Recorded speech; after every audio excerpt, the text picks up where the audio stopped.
Her an, tam şu anda bile vücudumuzda milyonlarca hücre sessizce bölünerek dokularımızı yeniliyor, bizi hayatta tutuyor. Peki ya bu mükemmel işleyen denge bozulursa? Bir dokudaki hücre sayısı aniden artmaya başladığında bu her zaman en kötüsünü yani kanseri mi işaret eder? İşte bu incelemede hiperplazi adını verdiğimiz bu büyüleyici sürece yani hücre çoğalmasının iki farklı yüzüne yakından bakacağız. Temel mekanizmalarından klinik sonuçlarına kadar her şeyi mercek altına alacağız.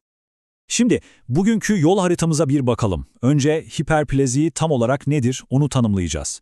Sonra bu durumun ne zaman vücudumuz için normal ve faydalı, ne zaman bir tehlike çanı olduğunu göreceğiz. Ardından hücrelerin bu çoğalma emrini nasıl aldığına yani işin mutfağına gireceğiz.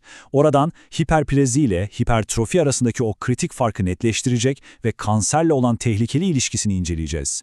En sonunda da tüm bu teorik bilgileri gerçek hayattan örneklerle pekiştireceğiz. Hazırsanız hücrelerin dünyasına derin bir dalış yapalım. Her şeyden önce en temel soruyla başlamamız gerekiyor. Bir doku hiperplaziye uğradığında orada tam olarak ne yaşanıyor?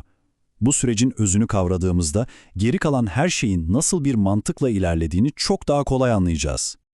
Basitçe söylemek gerekirse hiperplazi bir dokunun artan bir iş yüküyle başa çıkmak için yeni işçiler üretmesidir. Düşünün, deri, bağırsak ya da karaciğer gibi bölünebilme yeteneğine sahip dokularımız bir talep artışı olduğunda diyor ki daha fazla çalışmamız lazım, o zaman sayımızı artıralım. Bu bir hayatta kalma ve uyum sağlama mekanizmasıdır aslında. Doku fonksiyonel kapasitesini artırmak için kendini büyütüyor. Şimdi burası çok önemli. Çünkü hiperplazi sık sık başka bir kavramla karıştırılır. Hipertrofi ile. Hiperplazi dediğimizde hücrelerin halk gibi devleşmesinden bahsetmiyoruz. Hayır, burada olay tamamen sayısal. Daha fazla hücre üretiliyor. Hipertrofide ise hücre sayısı aynı kalır ama mevcut hücreler irileşir. Elbette bazı durumlarda vücut bu iki stratejiyi aynı anda da kullanabilir. Peki bu hücre sayısındaki artış her zaman kötü bir şey mi? Kesinlikle hayır. Hiperplazinin aslında bir madalyon gibi iki yüzü var. Biri, vücudun tamamen normal ve sağlıklı işleyişinin bir parçası. Diğeri ise bir şeylerin yolunda gitmediğine dair potansiyel bir uyarı işareti. Gelin bu iki yüze de yakından bakalım.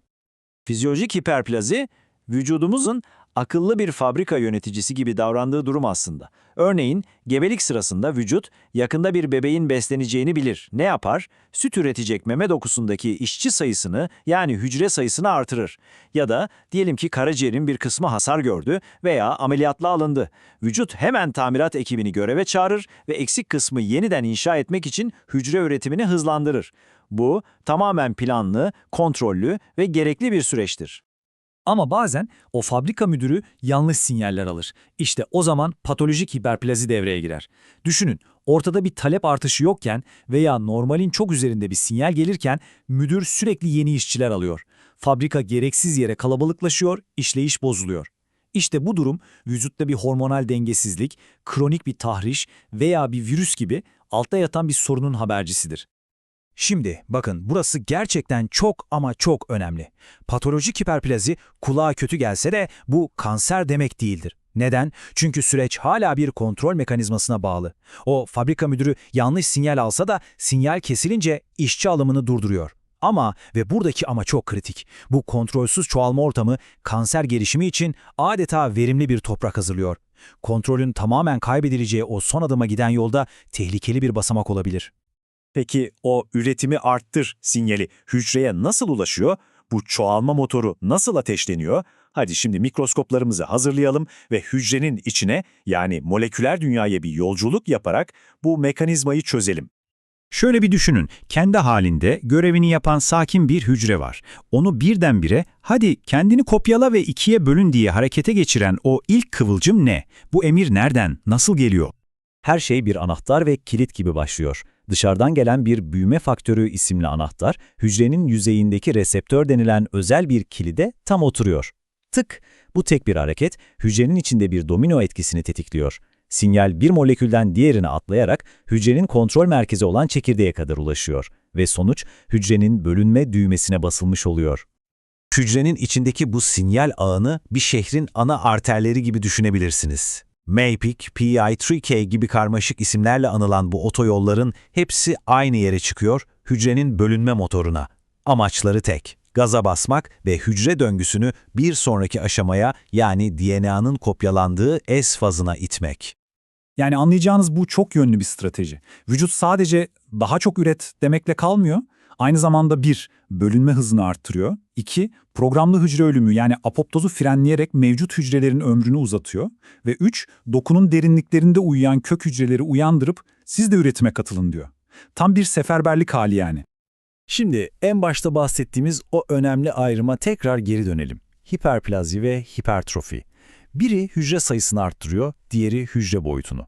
Bu iki kardeşin hikayesine gelin biraz daha yakından bakalım ve aralarındaki farkları iyice bir netleştirelim.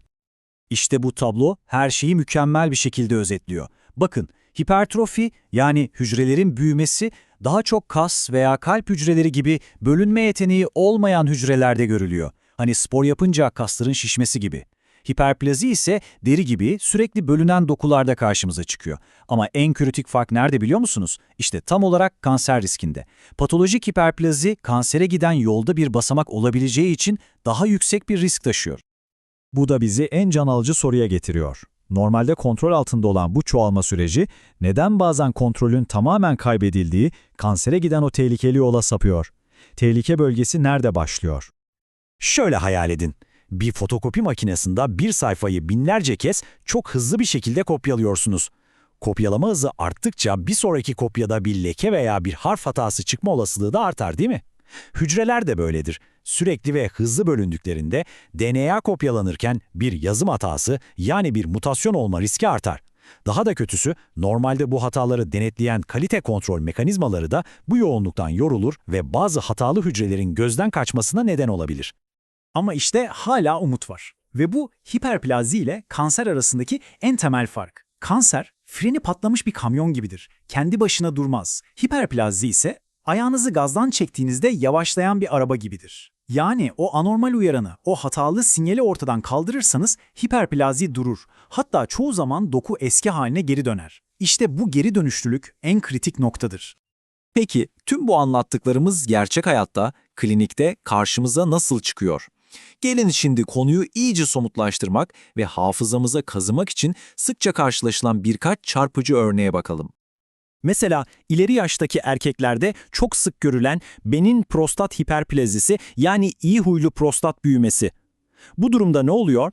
Prostat hücreleri normal hormonal sinyallere karşı aşırı hassas hale geliyor ve sürekli büyüme emri alıyoruz diyerek çoğalmaya başlıyorlar. Sonuç olarak büyüyen prostat dokusu idrar yollarına baskı yaparak çeşitli sorunlara yol açıyor. Bir başka ilginç örnek de Graves hastalığı. Burada işler daha da karmaşık. Vücudun kendi bağışıklık sistemi şaşkınlığa uğruyor ve tiroidi uyaran hormonu TSH taklit eden antikorlar üretiyor. Bu antikorlar da tiroid hücrelerine yapışıp sürekli çalışın ve çoğalın komutu veriyor. Yani vücut sahte bir emirle kendi tiroid bezini büyütüyor. Ve tabii ki sihirler. Onların arkasında da HPV yani insan papilloma virüsü var. Burada senaryo tamamen farklı. Virüs adeta bir bilgisayar korsanı gibi hücrenin işletim sistemine sızıyor, kontrol mekanizmalarını ele geçiriyor ve hücreye tek bir emir veriyor. Benim için kendini durmadan kopyala. Hücrede virüsün kölesi haline gelerek bu emre uymak zorunda kalıyor. Prostat, tiroid, siiller, gördüğünüz gibi farklı dokular, farklı tetikleyiciler var ama aslında hepsi bize tek bir merkezi ilkeyi gösteriyor. Öyleyse son soruyu soralım. Hiperplazi sadece kontrolden çıkan bir hücre sayımı meselesi midir? Yoksa aslında her şey hücreler arasındaki o inanılmaz derecede karmaşık ve hassas sinyal diliyle mi ilgili? Belki de hiperplaziyi anlamak sadece bir patoloji sürecini değil, yaşamın, büyümenin ve kontrolün en temel dinamiklerini anlamaktır.